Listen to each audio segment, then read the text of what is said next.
Bonjour à tous. La question du 5 janvier 2026. Depuis des décennies, il y a des petites voix criantes qui se baladent partout dans les écoles publiques et des lycées appartenant à l'État du pays à travers la prolifération des réseaux sociaux. Ces petites voix appartiennent aux enfants mineurs vulnérables scolarisés.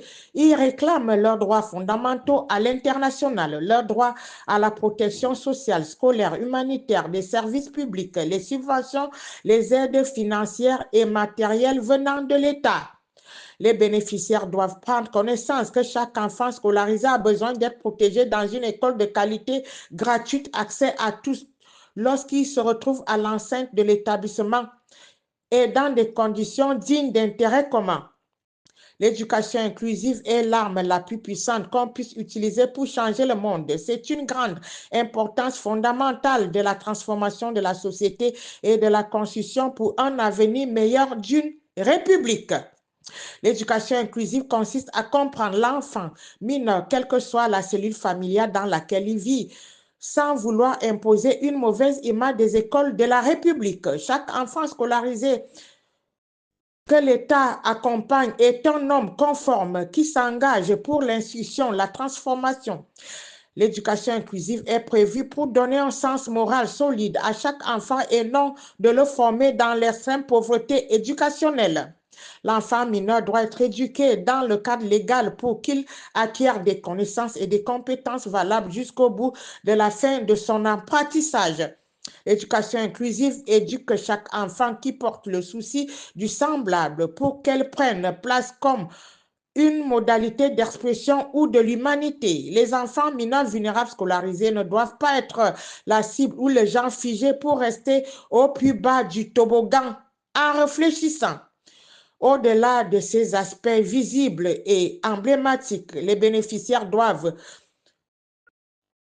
pas calculer le pauvre portefeuille de l'enfant tout en sachant que c'est strictement interdit.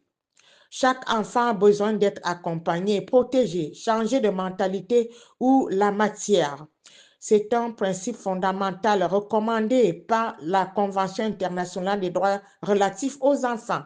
Il convient avant tout que les bénéficiaires doivent imaginer tout le mal qu'ils font aux pauvres enfants et doivent porter un regard à ce qui consiste l'encadrement dans une école publique gratuite sans moindre coût. Les bénéficiaires doivent cesser de se focaliser de ce qu'ils gagnent sur le dos des maltraitants. Ils doivent plutôt se soucier de leur situation de vulnérabilité issue des ménages précaires. Les bénéficiaires exploitent la souffrance extrême des enfants mineurs vulnérables scolarisés, leur demandant de cotiser des sommes colossales pour suivre une éducation sans qualité dans des salles de classe hors normes. Quand ils demandent des frais d'inscription à un orphelin, il faut qu'il se pose des questions si ces enfants peuvent finir leur année scolaire. Pourquoi vendre le certificat d'études, le brevet, le baccalauréat dans des écoles de la République? Est-il normal que chaque enfant mineur cotise pour passer son diplôme ou son examen de fin d'année? Les bénéficiaires doivent savoir qu'il est important de mentionner ce qu'ils transmettent aux enfants avant de se projeter dans leur pauvre portefeuille.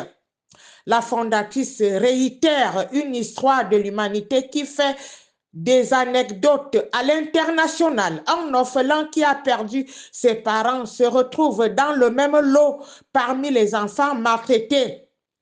Il ne bénéficie d'aucune aide de l'État malgré sa situation. L'équilibre scolaire n'existe nulle part. Tous subissent les mêmes vices scolaires. Depuis des décennies, les bénéficiaires réunissent tous les facteurs de maltraitance visibles en augmentant chaque année chez les enfants mineurs vulnérables.